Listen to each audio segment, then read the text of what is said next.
I found a pit in the pitted dates, even though it's not supposed to be in there. Good morning. How's it going? I am eating dates. So when I woke up, I had whoa, three of these. Three. It's just water. Three thingies of water. This is my fourth.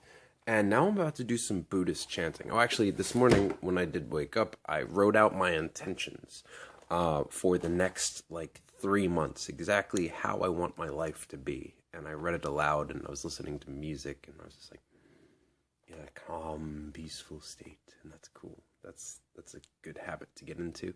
So now I'm about to do some Buddhist chanting. So I don't know if you've ever heard of this before, but it's called, we chant the words Nam Myoho Renge Kyo, which means I believe in the power of cause and effect through sound. Now I've discovered this 5 years ago when a friend of mine, Linnea, told me about it, and it's this amazing practice. I haven't really been consistent with it. I'd start it up, and then life would distract me, and then I would try to get back into it, and it's just an amazing community of people. And what? Hold on, I'm a little sleepy still. So the whole purpose of Buddhist chanting is to bring yourself back into alignment with the cosmic rhythm of the universe. And it's not religiously affiliated, and all types of people do it. And it's just this wonderful practice that you just kind of get a vision for what you want. And you sit down in front of this thing called the Gohonzon, which is kind of like a scroll. They call it, it's like a mirror of your life. And you're not idolizing it, you're not praying to it. But what you're doing is, as you're chanting, you're just thinking and being and feeling of what you want to create in your life and how you want to overcome suffering. And it's just something there's so many crazy stories, and I miss being a part of that community. I miss actually having that practice in my life, so that's why I'm getting back into it. It's really cool. I would check it out if I were you guys. Okay, I'm gonna do that now. I guess to show you what it looks like, I should actually post a link below, because there's this thing called Soul Pancake on Rainn Wilson's channel. There's this dude who has this show on there named Zach. He's in a wheelchair and he goes like this. He's cool though. He goes to different faiths and I guess interviews them about it. So he actually did a thing on this type of Buddhism, and he actually was learning to chant, and it's just a really good introduction to people who've never even heard of it before. I know it sounds strange, but it's awesome. Okay, so this is how it goes. It goes Nam Myoho Renge Yo, Nam Myoho Renge Yo, Nam Myoho. Click the link below and find out more about this Buddhism, because obviously I don't know. I can't explain it as well as the video below can. All right. So I just took a really nice run outside. And I'm in the fitness center of this complex that my parents live in Langhorne. It's like a 55 and older community. Going into the gym, I'm about to go into the sauna.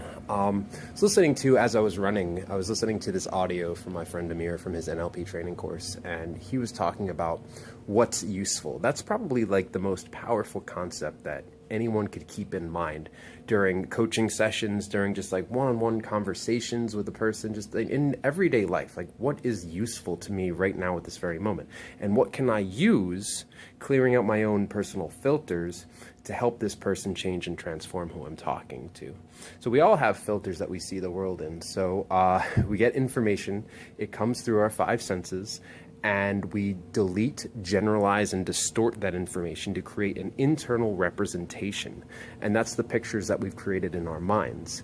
So sometimes when you're talking to a person one-on-one, it's kind of easy to get lost in your own head with your own filters of the world. So what you want to do when you're talking to a person, you want to get yourself into a coaching state, which is pretty much just temporarily emptying out your own filters and focusing on what's useful for that person in that present moment. And you can take from your wide array of experiences from your life, you can take it from everything you've ever learned.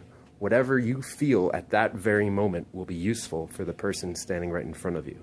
This is it's a huge concept. It's a simple yet huge concept to get what's useful.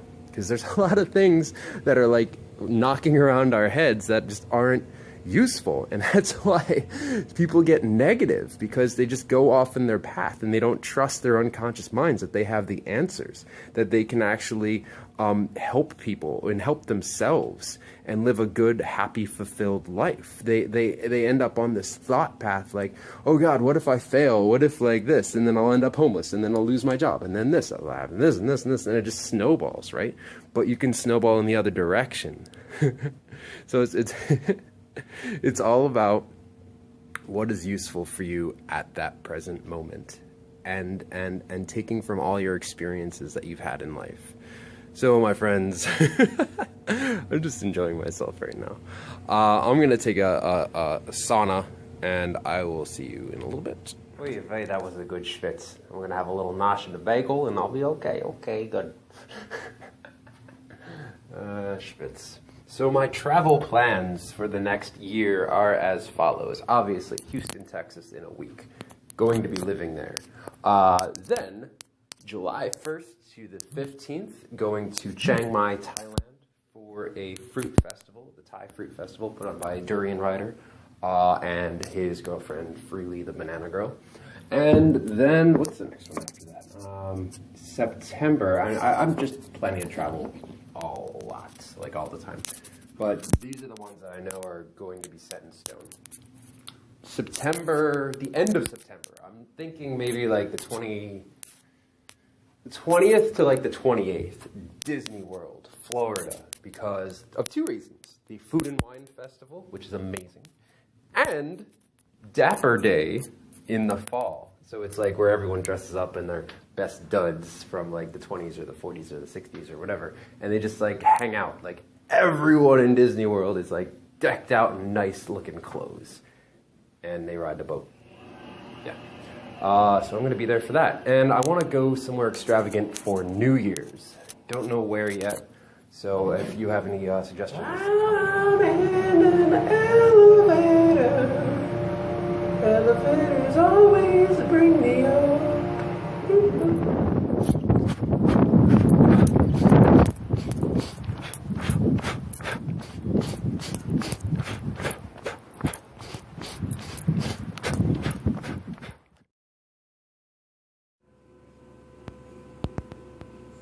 15 bananas.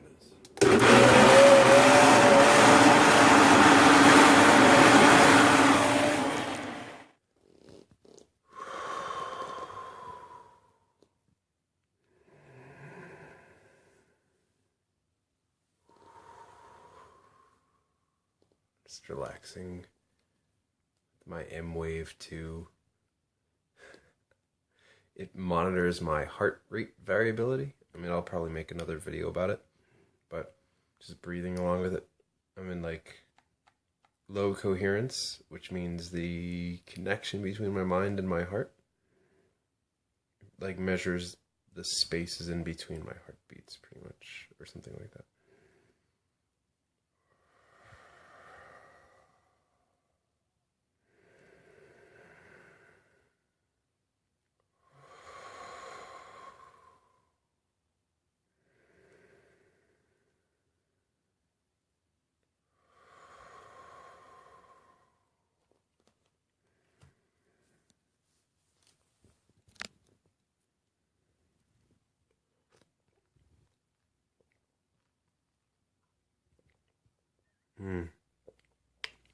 Oh my god.